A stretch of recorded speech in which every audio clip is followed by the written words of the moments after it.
I see that everyone has joined us from the waiting room. A couple people are still trickling in, but we'll go ahead and get started. Good morning and welcome to this Workforce Wednesday webinar. My name is Kirsten Bayer with the Illinois Center for Specialized Professional Support at Illinois State University. I will be on for technical support and moderation today, so welcome. Thank you for joining us. We appreciate you spending some time this morning with us. Today's presentation is about energizing team dynamics, and we are going to be listening to and learning from my director, Amy Julian, who's the director here at ICSPS. You've probably seen or heard both of our voices before, at least on other webinars. Couple of housekeeping things before I hand it off to Amy is that this webinar is being recorded, and this recording will be posted on Illinois WorkNet as well as our Illinois Workforce Academy website. I'll put that URL in the chat here momentarily if you've never accessed our website before. You'll also be able to find the slide deck there as well. It typically takes about 48 working business hours to get that recording edited and uploaded, so be on the lookout for that. You'll also receive a follow-up email tomorrow that will have the URL link to the website and a follow-up survey within it. I typically like to put the follow-up survey link in the chat towards the end of the webinar too, so I'll do that as well, just because I know if I'm going to take a follow-up survey on something, I'm not going to do it unless it's right after the training or whatever. So I always try to do that as a best practice for you all, but it will also be in the follow-up survey too. It's only 5 questions. Amy and myself sit on the WEO Professional Development Committee, which has local representation and representation from all 4 core partners. And we do look at the follow-up surveys to help us determine if we're meeting the state's needs for professional development, as well as any future topics that you would like to see. We want to make sure that we're meeting those needs for all of your local areas. So please take the time to take that survey. We do look at the feedback from those on our WEO Professional Development Committee. We are on Zoom webinar today, not Zoom meeting. So if you've never been on this platform before, it's a little different. You do not have the ability to unmute yourself or turn on your video. However, we do ask that you participate in the chat and the Q&A. Let me just go ahead and make sure my Zoom settings are weird sometimes. I want to make sure everybody can participate in the chat. Okay, thank you. And then if you would like to, towards the end of the session, you can feel free to raise your hand when we pause for Q&A, and we have the ability to unmute you if you would like to have some dialogue and ask some verbal questions. We do have closed captioning on for accessibility or note-taking purposes today, so feel free to use that and turn that on. And then we'll start with our beginning Workforce Wednesday webinar polls, which just helps us kind of make sure, again, that we are hitting all 4 core partners, as well as state or local representation, and then that we are hitting across the whole state of Illinois. So if you could go ahead and take the first poll, just which partner do you best represent? Give everyone a couple seconds for that, and then we'll move on to the next poll.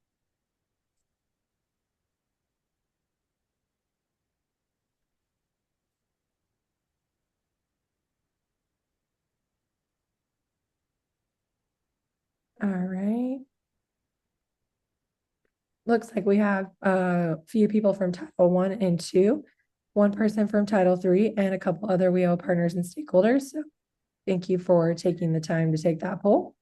And then the next poll is, what is your local area? So if you're joining us from Chicago, Northern, Central, Southern, or statewide. We'll give everyone a couple seconds to answer this poll.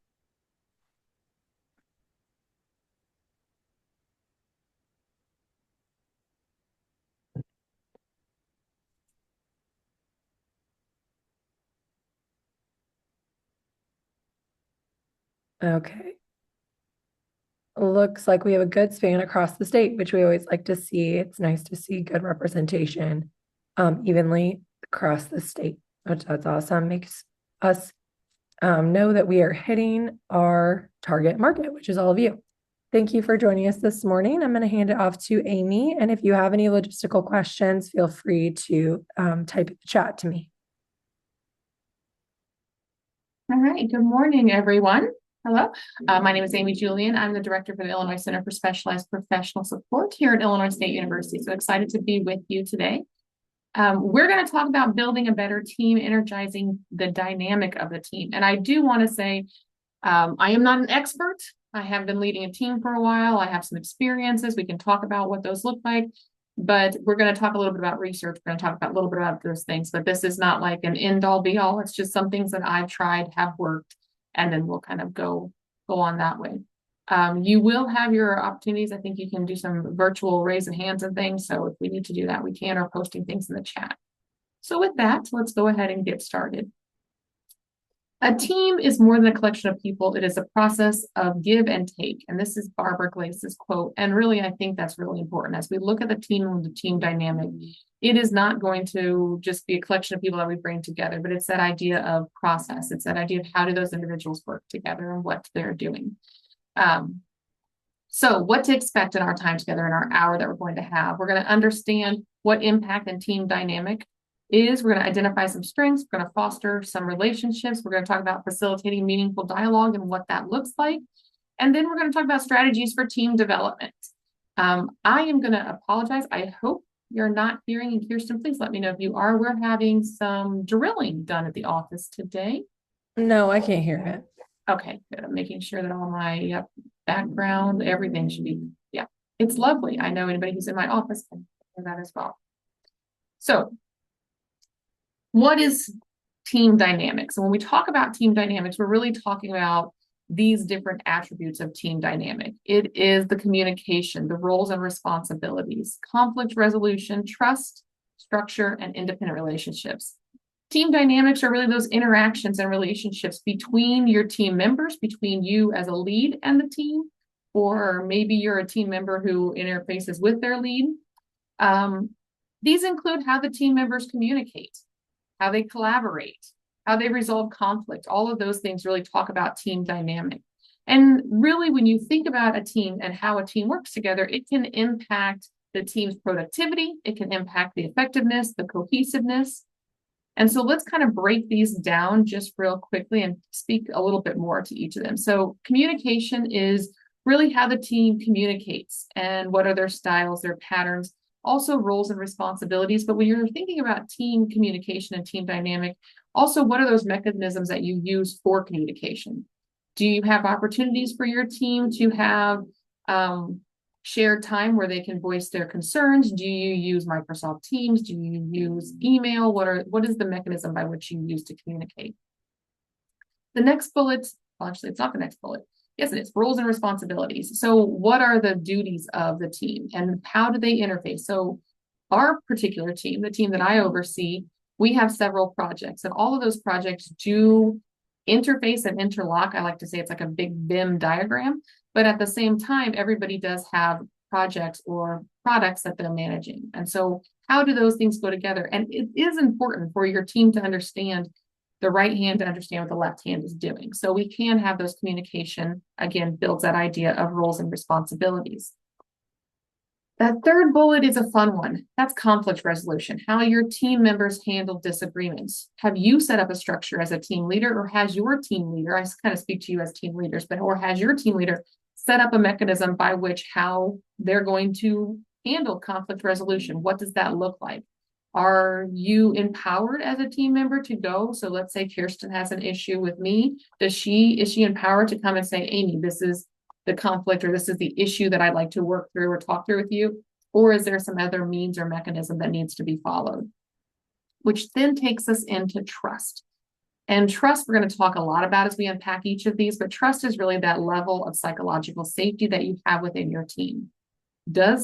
Again, you all know that Kirsten works for me, so does Kirsten feel that I trust her to do her job? And then does Kirsten also feel that she has enough empowerment and power within the team to bring up issues and say, this is for the best of the center, I want to do X, Y, or Z. And then looking at structure, what is the formal structure of the team?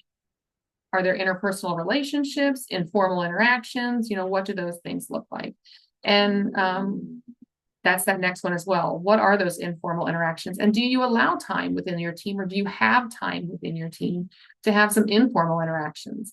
I've worked on teams where the lead only talks work. We only discuss what's going on work-wise all the time.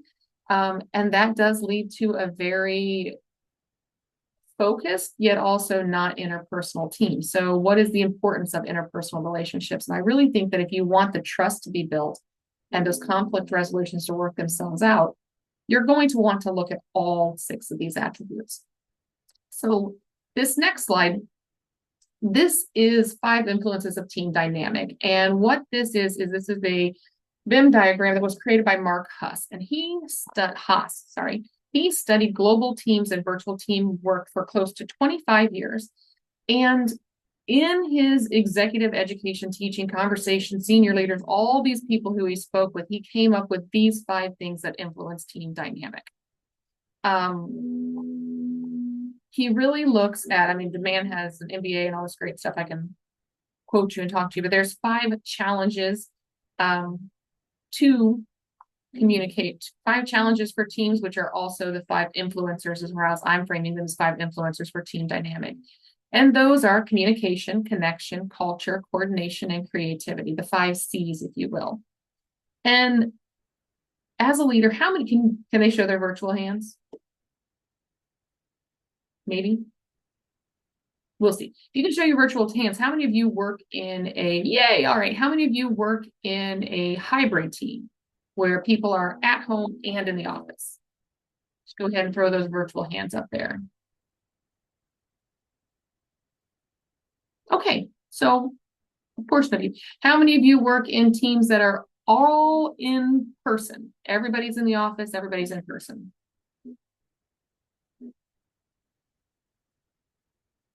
Okay, and then how many of you work on teams that are entirely virtual?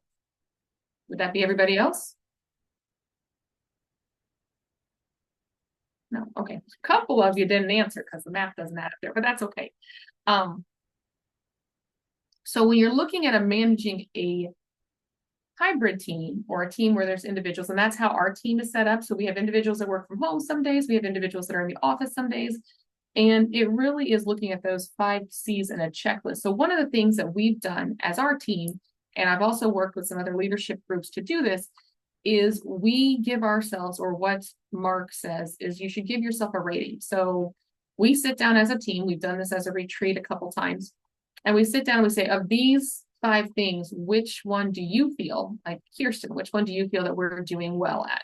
Or which one do you feel that we need some area for improvement? So we rate them on a scale of 1 to 5. So is communication our best? Is creativity our least? Where do those work? And then as the lead, you will go into that conversation about seeing if there's consensus. So I've done this with different teams, either my own team or for teams that I've been helping, and there's different conversations that we've had. There's been times where everybody's like, you know what? We're great at communication. We're great at connection. We're great at culture. What we really need a little work on is that coordination, because I'm over here doing this and this other person's over here doing this, and we need some coordination.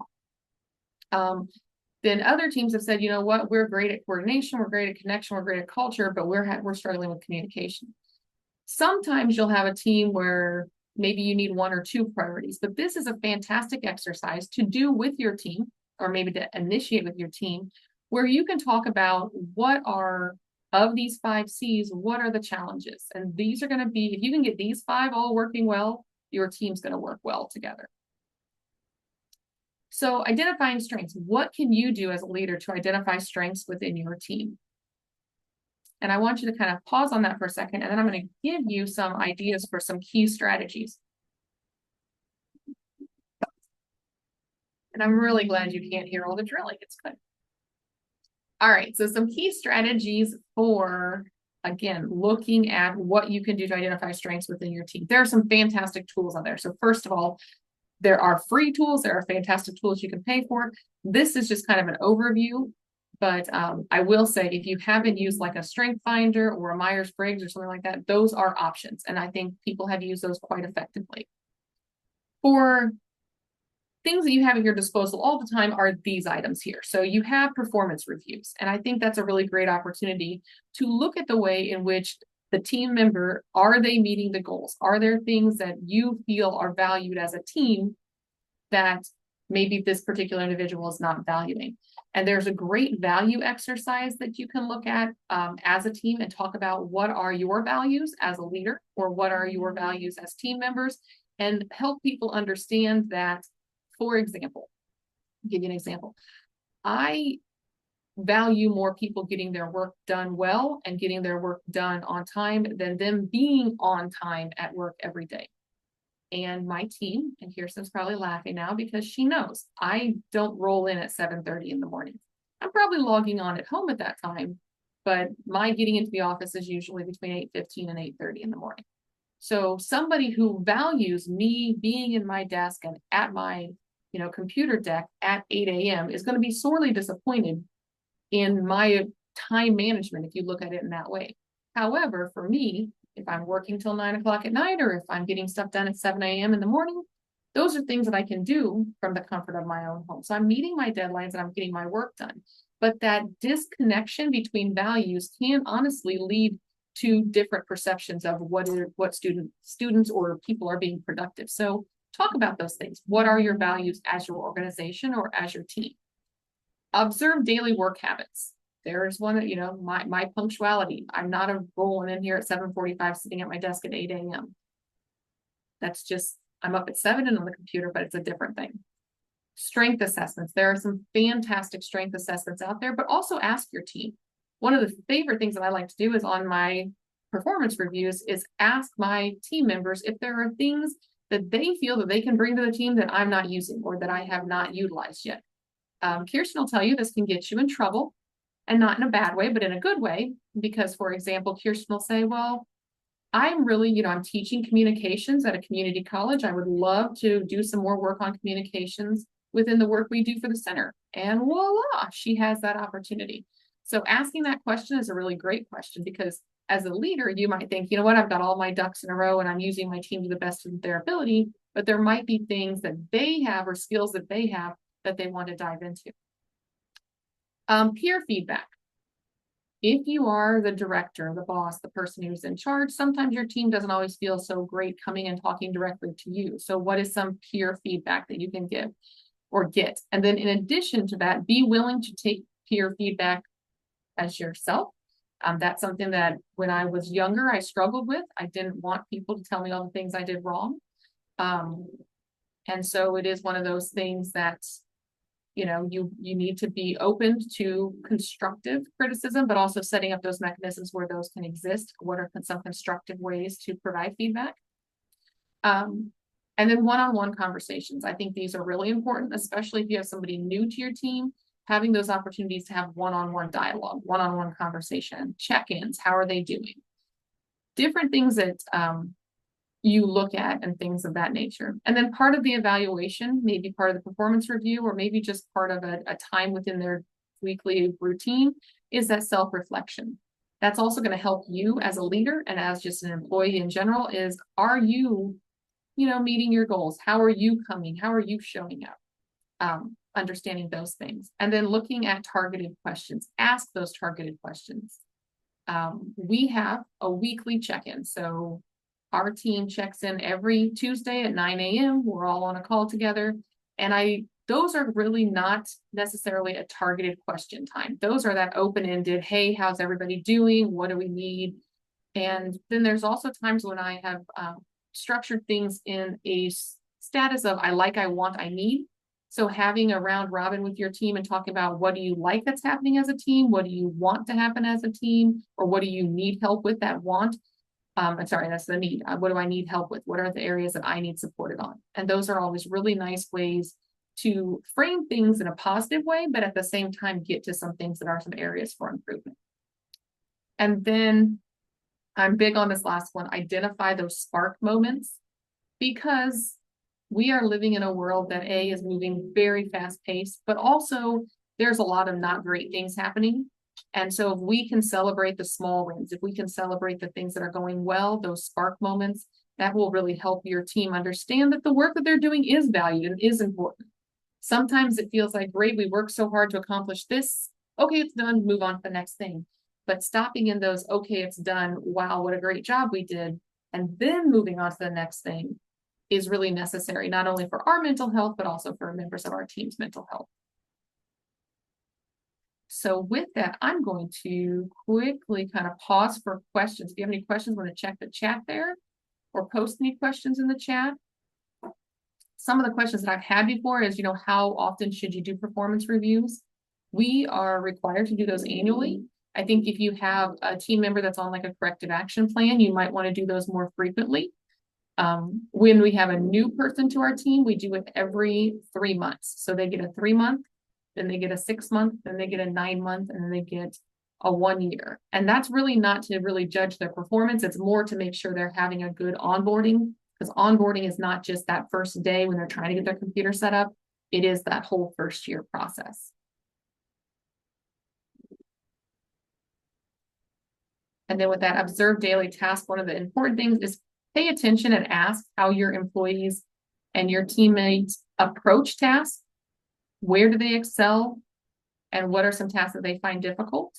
And I'm guilty, I will say, of pushing my team. If there are places where they do feel a little, oh, that's not my strongest suit. Okay, well, let's work on that. How do we help you become better? Because we learn through uncomfortable situations, and that's okay. All right. I didn't see any questions in the chat there, so we'll keep going. Some important aspects of identifying strengths. One is open communication. You want to have a culture where employees feel comfortable discussing their strengths and areas for improvement with their manager. So how do you create that? And think about, do you have opportunities for that? I think there's some movie where the guy takes the door off the office and says, oh, I have an open door policy. That's all well and good until they're drilling outside and then you don't have a door on your office. So think about how you can create open communication and what that looks like. Important here, positive focus, emphasize how the positive aspects of an employee's performance and how their strengths can contribute to their team. And sometimes there are things that people are wanting to grow into, and sometimes there are things that are really just not the best fit for a particular individual, and knowing the difference between those. So if you're really great at, say, presenting, but you're really not so fond of data entry, or you make a lot of mistakes in data entry, maybe you need to find a job where you're doing more presenting and less data entry. Those are two very distinct differences, though, so different jobs. Other aspects would be actionable insights. Once strengths are identified, develop strategies to leverage them in roles and projects, maximizing employers' potential. So we try very hard to do a really nice job of that at our center. We are very intentional about what do people like to do, but also what are people really good at, or looking at, hey, can you do certain things very quickly? So for example, Kirsten is amazing at graphic design. And so I can do things in Canva and they'll look okay. And she'll tell me they look okay, but it'll take me a little bit longer, but they're not terrible. I'm just gonna give myself a little credit. They're not terrible.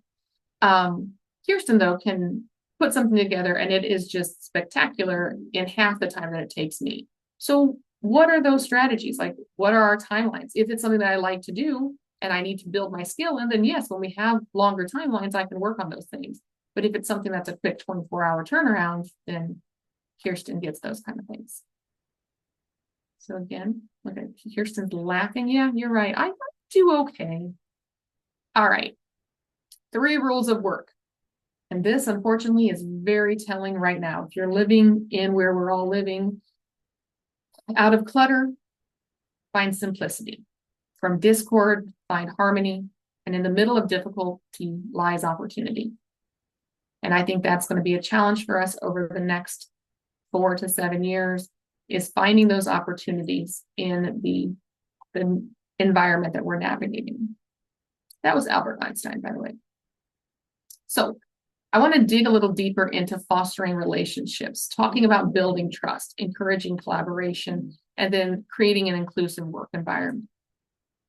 And why I want to talk about these is because this is really that foundational information that's going to help you build a dynamic team. This is really the base level of what you're going to need as you build that dynamic team. So building trust. Trust is established in different ways. And I want you to think, you don't have to color it out, or you can put it in the chat if you want to. What are those things that you value or that make you want to trust somebody? What are things that if this person or if somebody does a X, Y, or Z that you feel you can trust them. So think about that for a second. Transparency. Thank you, Kirsten. Or something a little bit more personal that you can jot on a sheet of paper in front of you, or don't have to put in the chat. Who is somebody who you trust, and how long did it take you to gain their trust, or how long did it take them to gain your trust? And some of you might say, I trust easy. I trust you till I don't trust you. You have to, break my trust. Other people, it takes a while to gain trust. So trust is built on all kinds of things. I liked this slide because it talks about quite a few and things that you can do as a leader or as a team member that help you build trust. You can value long-term relationships. So look at those. And I think that's really important in the world that we live in, or any world that we're living in. If you have somebody who has a relationship with somebody and there are things that they need, I'm going to go to, somebody who I know over a known entity over someone who I have no idea who they are. Being honest, that transparency thing, just being honest in a polite way, being honest in a professional way, but being honest. This third one is a big one. I raise boys, so I'm always telling them you honor your commitments. If you sign up to do something, you do it. You don't have to do it again, but you honor your commitments. The third one is huge. Admit when you're wrong. Has anybody ever encountered a person who will not, no matter what, admit that they did anything wrong? You don't have to do show of hands, but you can nod to yourself and think, okay, maybe I do know somebody like that. Admitting when you're wrong is something that really allows people to know that you do have humility, you do have humanity. Have you ever worked for somebody who would never admit they were wrong and would blame their mistakes on their subordinates? I don't have to throw that in the chat, but if you have, you know that creates a lot of distrust. If you have a leader that is not going to admit when they're wrong and then blame other people for their mistakes, that creates distrust. So admitting when you're wrong. And one of the things that I like to do is say, this is how I'm going to fix it. I'm sorry, that happened. It will not happen again. This is how we're going to fix it. Communicate effectively and understand that people all communicate differently. I am one of 4, and this is just because it's a personal thing going on right now. We're discussing parent things with my sister. So I have 3 sisters. I'm the second. Birth order, whole nother training we can do on that, but birth order is really important in how people communicate. But being the middle child in that birth order, I am what can I do? How do we fix this? I'm not I have to manage everybody. I'm not the party planner, and I'm not the one who just, catches my hair on fire and runs away. I'm how do we fix it sister. So when I'm communicating with my 3 sisters, I communicate differently. When I'm communicating with my older sister, who is kind of, the chief, she has a certain way, very direct, short, this is what we're doing. When I'm communicating with my youngest sister, who is the hair on fire person, I have to communicate with her in a different way. Because if I came to her direct and short and saying, this is how we're going to handle this, she has a lot of feelings and then would think that I'm being rude. When I'm not being rude, I'm just communicating the style that I would use with my older sister. So communicating effectively is not only being clear and concise, but it's also being aware of the things that are happening with the person who you're communicating with. And that also plays a role. So being transparent, there's Kirsten's one there. Standing up for what's right, that is a way to build trust. When you have leaders who look the other way or brush things under the carpet or, don't stand up or allow poor behavior, there's nothing more detrimental to a team than a leader that allows poor behavior from one employee and not from other employees. So standing up for what's right. And when you're doing that, you're not standing up for what's right. Showing people that you care is very important. And there's a multitude of ways in which you can do that. And then just being helpful. One of the things, as I say, when we talk, as I just said, when we talk about I like, I want, I need, it's like, how can we be helpful? If one of the members of my team has a lot going on and another member of my team is kind of in a slower part, how do we balance those resources so people can help each other out? And then that idea of being vulnerable. And this is really important for a multitude of reasons in a team dynamic. One of which is understanding that life happens and things are happening in people's lives and we have to adjust and acknowledge that. but then also allowing, if you don't do that and something does fall off the radar or something does get dropped, and you're not saying, hey, by the way, I had this going on, you just look incompetent. And it's better, in my opinion, my very humble opinion, to be vulnerable and say, you know what, I had this going on at home. I had this going on with myself, instead of saying, yeah, I just dropped the ball. I totally forgot about that, because you totally forgot about it because of what was going on. So allowing people to kind of see that inside, which also goes into that interpersonal relationships, which also builds into the idea of people seeing you as human, which is important as a leader and also as a teammate. All right. So trust in leadership. If you are a leader and you're leading a team, can I get a show of hands, virtual hands? How many of you are leaders in your institution, organization? Quite a few. Awesome. Okay, so then when I have been talking about you as leaders, we're in a good space. So lead with integrity, encourage vulnerability, share information widely. There is information as a leader that you have that maybe not everybody needs to know at that minute, that moment, but when it is appropriate, share that information.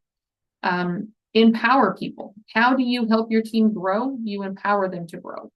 Looking at ways in which you can work with your team to find opportunities for them to be empowered and allow them to make decisions.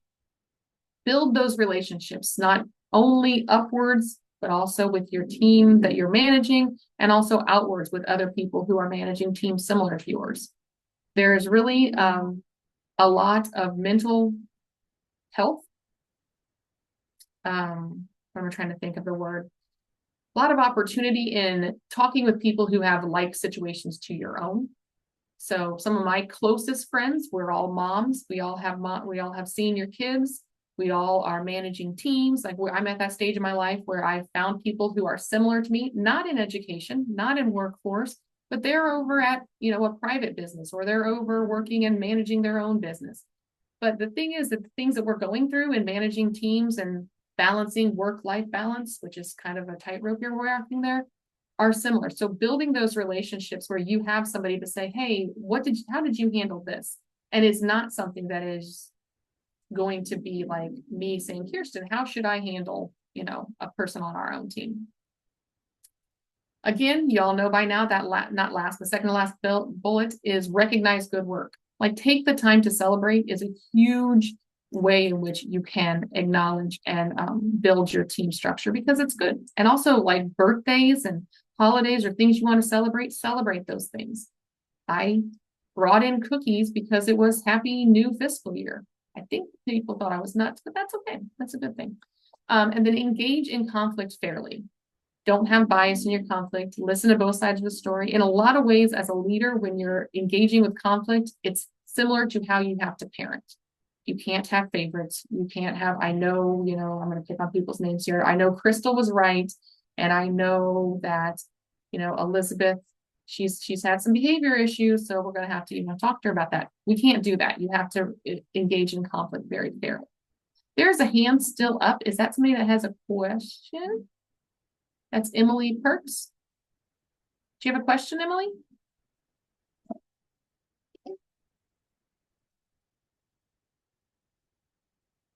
Put it down. So I'm going to say that's a no. Okay.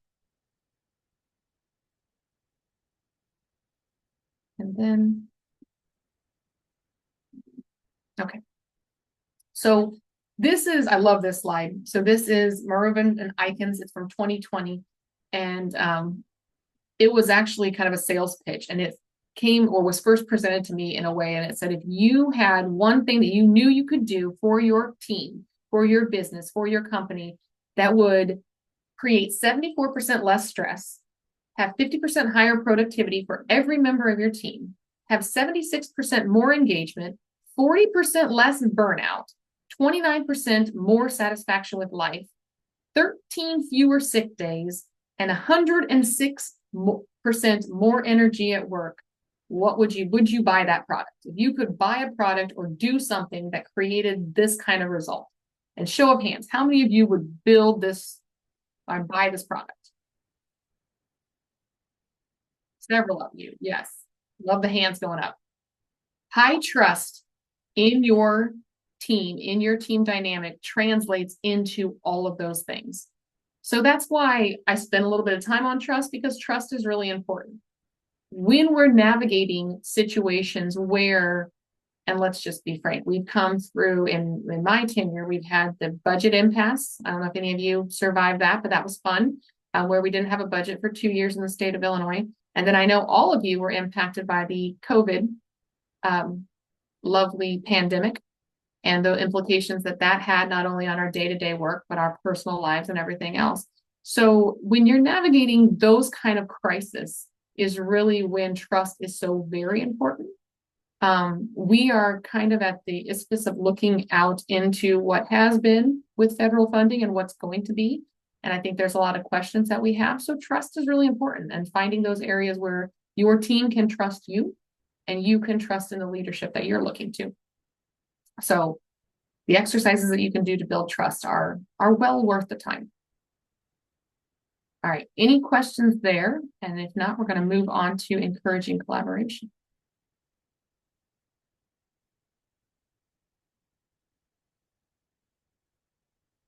Okay. Again, feel free to pop stuff in the chat. I've got that up over here.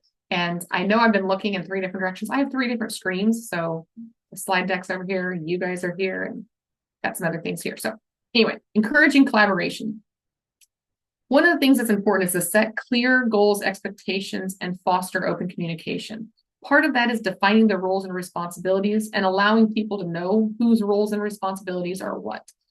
We have a few members on our team who have specific roles, and things like your accountant. They pay your bills, they write your contracts, they have a specific role.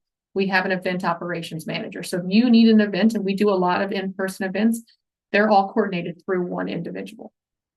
But you want to know, whose responsibilities are those, and when those batons or assignments hand off.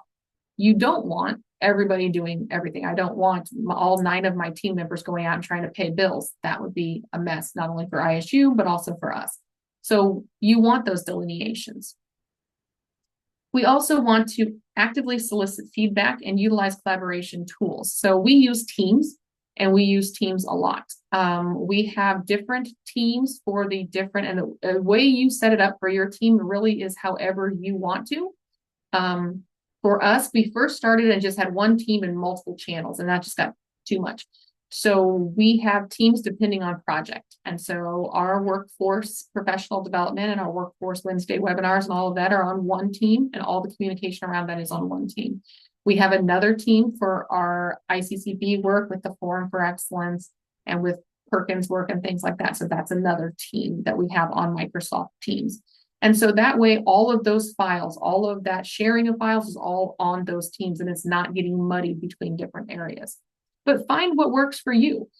There are several tools for like project management. Mondays we've played with, Trello we've played with, Planner has some great things within Microsoft Teams that you can use. I don't think there's a one size fits all. I don't think there's a best of all of them. I think it's what works for your team and what you're tackling at that time.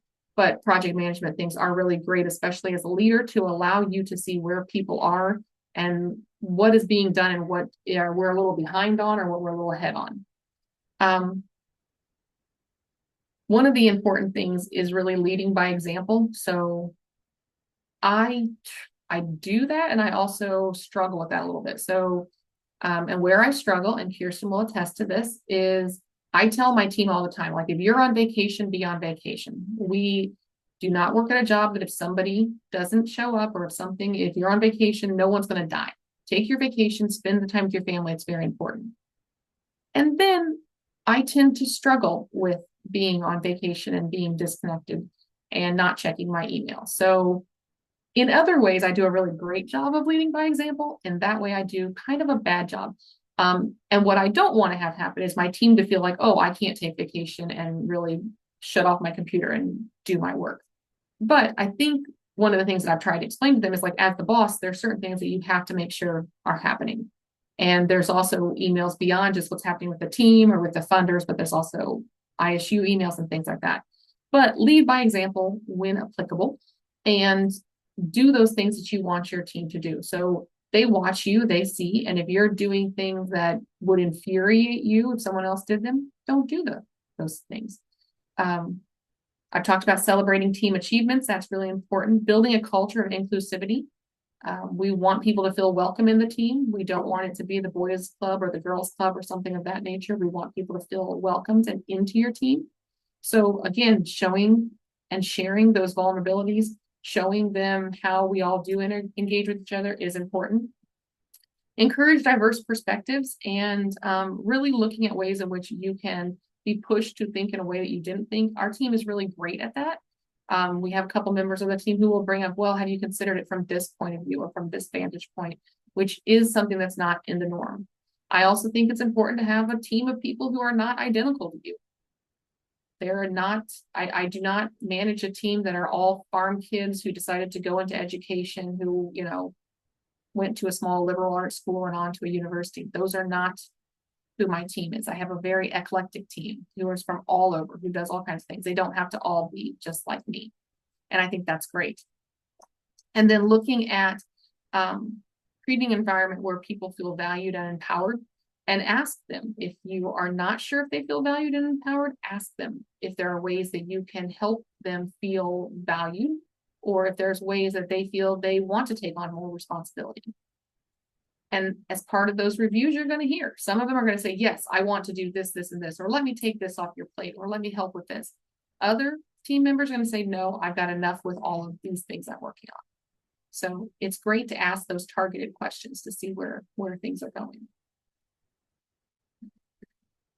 Another quote, so I like quotes. Have you picked up on that? I'm a history major, guys, by education. It's just one of the faults. Great things in business are never done by one person. They're done by a team of people. And I think this is important. And that's part of that celebrating is even if there is some win, even if we accomplish a goal or we finish a product that we've been working on, it's not just the person who led that project management. It is everybody who helped along the way. And so that's really important that you look at it as a team and how does the team work together and celebrate all of the people along the way who led to the success of what happens, not just that in person who got the kudos or whatever that thing was. All right. Any questions there with encouraging collaboration?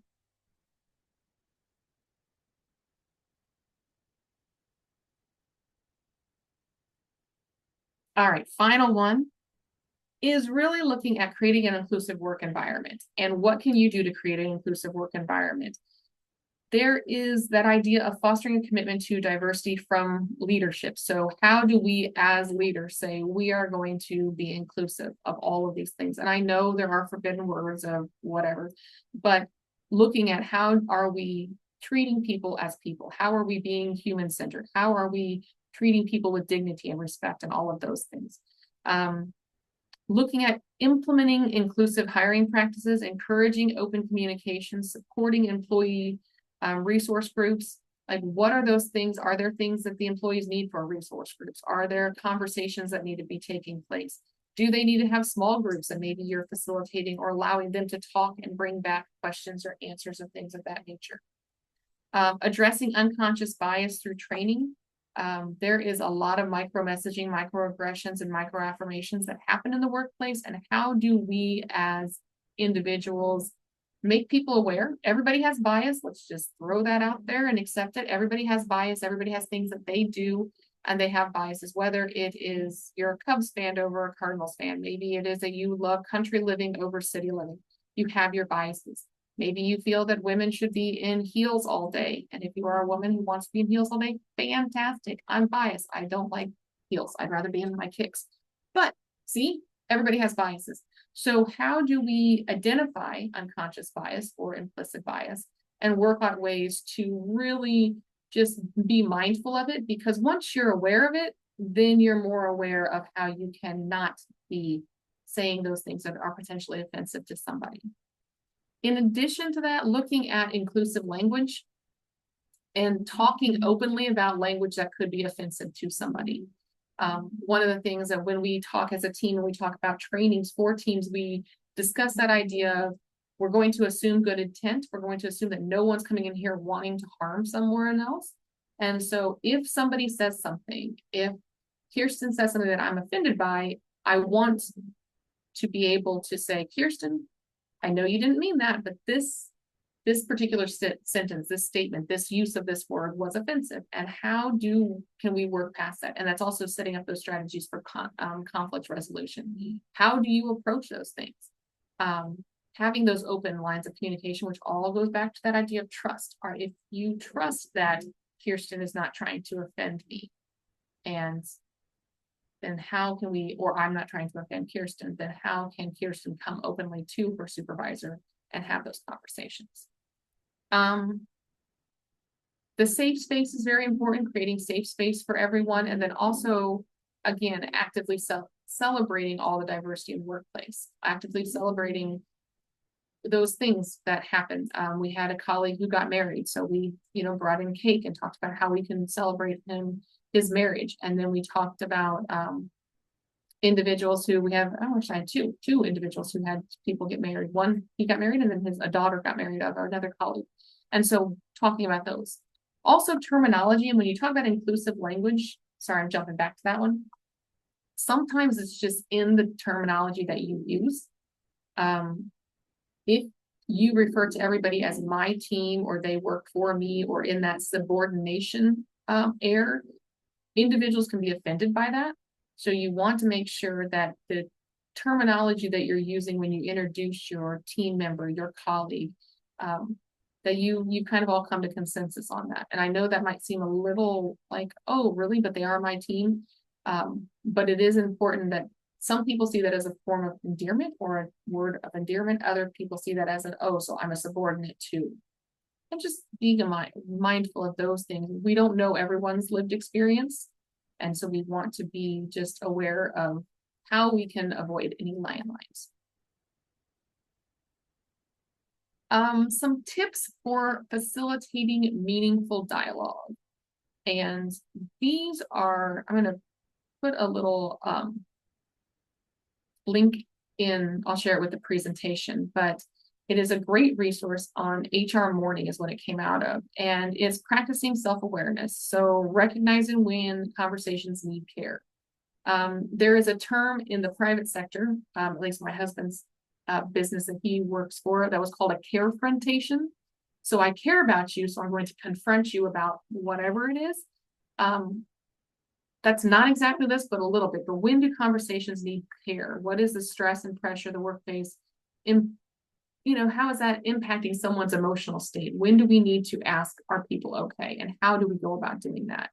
And really practicing that self-awareness, not only as a leader, but also asking your team to practice that self-awareness. Under that, as well as being aware of your personal habits. It's normal to enter a conversation with a list of things that again, back to that conversation between my two sisters, if you are a problem solver, and that I'll pick on my husband because he's not here. If I go to him with a problem, he is going to solve that problem. That is how he operates. He is wired that way. And if you come to him with a problem, we've been married 20 years, so we're still working on this. That idea of I want you to listen and I want you to just hear me and sit with me, but not solve my problem, is a very different mindset than how he operates. He's a fixer who likes to fix things. So back to your self-awareness, if you are a fixer and someone is coming to you and wanting you just to listen and to be compassionate and to hear them, you have to put on a different hat and, be aware of those knee-jerk things to fix. I have a little bit of that, and I've worked on that as well. Sometimes people have a tendency to speak their mind and say, I'm going to say this because this is who I am, but also be aware of, have that practice self-awareness. Is what I am or who I'm going to say, is that going to damper or take away from this person's voice or their situation or what they're going through? So for example, and this is a random weird example, but I have family who live in Texas right now. And if I went to them at any time this week and said, oh my gosh, I'm dealing with blah, blah, blah, it is not anywhere near what their friends and family are dealing with in Texas. So understanding, practice that self-awareness. Like my issue of, the flooding that happened here in Normal and my, the parking lot was flooded is nothing in comparison. So just be aware that way. think about, and that practicing self-awareness, think about the impression you want to make, how you want people to feel about you after the conversation, and how to frame the message to accomplish those goals. So what am I wanting to communicate? How do I want it to be perceived? And then how should I frame the message to accomplish those goals? When we talk about used structured dialogue, we come back to those ideas of how do we handle a discussion, and it's not always that easy time. I've become very leaned on the idea of you write things down, especially if it's a difficult conversation. You say the things you want to say, you have the questions you want to make sure are answered, and you get through those things. So have like mirror messages, convey your understanding and empathy, and then the act of reflecting back on the content, the tone, the intensity of the speaker, and then really looking at, use structured dialogue. Affirm your peers. You want to have knowledge, of your colleagues and positive skills and qualities, and we've talked about that a lot already today. But then also adopt a zero negativity approach is one of the recommendations. And if you want to look at the idea of how do we spin everything positively, avoid statements or conclusions, suggestions based on shame, blame, judgment, rudeness, insult, but also be very direct in your communication. And how do we be solution focused instead of problem focused? And we work a lot of that at the as a team. I'm very guilty of saying that I want solutions. So we'll look at that. And then finally, or not finally, we got two more. Nurture inclusivity with curiosity. And so we've talked quite a bit about that. And then prioritize dignity. And how do we allow in any conversation, meaningful conversation or meaningful dialogue, that opportunity for dignity for both parties? And again, looking at all those things through the lens of our current climate is definitely something that we're going to be looking at. So last slide here is really strategies for team development. And this is going to just be a nice little summary as we wrap up here. So team development strategies include encouraging communication, setting clear goals, resolving conflicts, and really doing all of these things to increase collaboration, trust, problem solving, and leading to increase productivity. So encourage open communication. Just have those as a goal. How do you do that? Talk to your team about how you do that. Do that 5-challenge test and see if communication is a barrier. And if it is, then how do we opt to communicate? Also, one of the things that we've done as a team is ask the team, how do you like to be communicated with? Do you like to be texted on your phone? Would you prefer to have somebody email you? What's your preferred mechanism of communication? And then looking at setting those clear goals. Communicate the goals. What are we here to accomplish? What do we have going on? What is the goal that we want to get to? And, what is the end game? I often say that to the team. Resolve conflict. I'm a no drama gal, so I don't like drama. I don't want to do drama. And if there is drama, let's just nip it in the bud and get it taken care of. So I like to identify if there's a source of conflict, let's just talk it out. My kindergarten teacher will tell you I have been like that since kindergarten. She loves telling stories about me, about how I was just like, oh, let's talk this out. Let's figure these things out. Heard it a couple too many times. And then really looking at collaboration. How do we work together to be solution minded? And with that, I'm going to just go on to questions. So does anybody have any questions? Kirsten has put the Survey Monkey in the chat there. I feel like I covered a lot of stuff, but I also want to open it up for questions. Feel free to type those in the chat or raise your hand.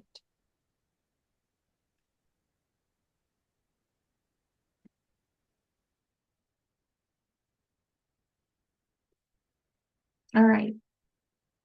Not hearing any, but if you think of anything that you have a question about, feel free to reach out. I will put my email in the chat because most of you have probably heard of me or know how to find me because, well, that sounds a little presumptuous, doesn't it? But... So that is my email. And then I will be sharing the slides, the link to that one particular article, and as Kirsten said, the survey will also go out in, I think that's tomorrow. The survey will go out as with your like Yes, tomorrow. Yeah. Do I have a specific script that I use when I have to talk with team members about behavior issues? Yes, I do, Anna. And it depends on the team member which script I use, but my best practice is you write it all out and you have everything, because your nerves are going to play a role as well as their response is going to play a role. So depending on the person, sometimes I do the compliment sandwich. So like, you're doing really well. Here's our area for improvement. And, let's keep focusing on the really good things and work on this. I have found that not everybody picks up on the middle of the filling. They pick up on the bread. And so sometimes you have to be a little bit more direct. And then the other best practice that I've had, or I've started to use or have been using, is after the conversation, you put an email in and say, this is what we discussed, and this is where you're going to be working on things. These are the 5 things we discussed that you need to be working on, like a summary that's in writing. So then you have it for your files and they have it for their files as well. Or if there's a corrective action plan, if you're at that point, what are the things that you're going to do to address whatever that issue is?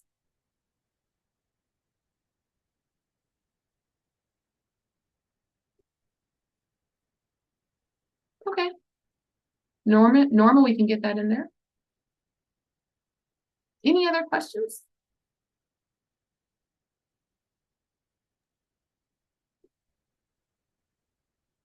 All right. Well, thank you all so very much for joining us today. And with that, we'll see you next Wednesday.